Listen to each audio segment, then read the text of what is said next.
જેતપુર તાલુકાના પેઢલા ગામમાં પાણીનો ટાંકો છેલ્લા 2 વર્ષથી ઉપયોગ વિના શોભાના ગાંઠિયા સમાન બની રહ્યો છે। આ ટાંકો જર્જરિત હાલતમાં પહોંચતા ગ્રામજનોમાં ગમે ત્યારે કોઈ મોટી દુર્ઘટના સર્જાવાની ભીતિ સેવાઈ રહી છે। ગ્રામજનોના જણાવ્યા મુજબ ટાંકો તૈયાર થયાને 2 વર્ષ જેટલો સમય વીતી ગયો હોવા છતાં મુખ્ય પાઇપલાઇનનું જોડાણ કરવામાં આવ્યું નથી। આ મુદ્દે અનેક વખત સંબંધિત વિભાગ અને તંત્ર સમક્ષ રજૂઆતો કરવામાં આવી હોવા છતાં કોઈ કાર્યવાહી હાથ ધરાઈ નથી।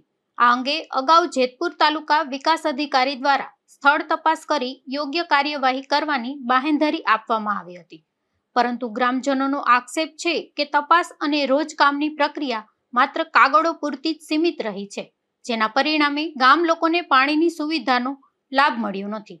તંત્રની ઉદાસીનતા અને વારંવાર મળતા ખોટા આશ્વાસનોથી કંટાળેલા પેઢલા ગામના લોકો આખરે જેતપુર તાલુકા પંચાયત કચેરી ખાતે ઉપવાસ આંદોલન પર ઉતર્યા છે અને ગ્રામજનો દ્વારા પાણીના ટાંકા સાથે મુખ્ય પાઇપલાઇનનું જોડાણ તાત્કાલિક કરવામાં આવે તેવી માંગ થઈ રહી છે।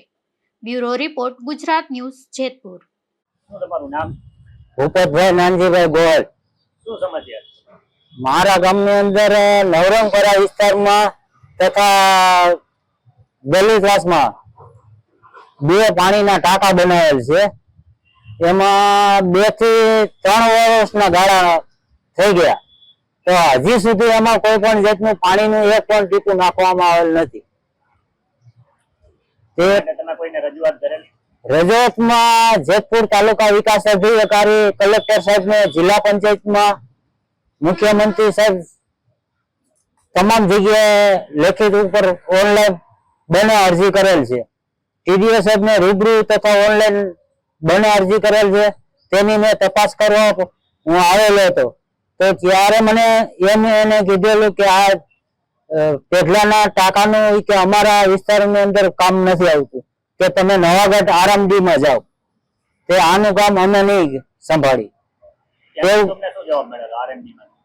આરએમડીમાં ગયો તો આરએમડી સાહેબ કે અમે રજા ઉપર છે, કે સોમવાર મંગળવાર પછી આવશે। આગળની કાર્યવાહીમાં કે મેં 15 તારીખનું ઉપવાસ ઉપર બેસવાનું નિર્ણય કર્યો હતો। મને કોઈ પણ જાતનો સંતોષકારક જવાબ ના મળે તો આજની તારીખમાં હું ઉપવાસ ઉપર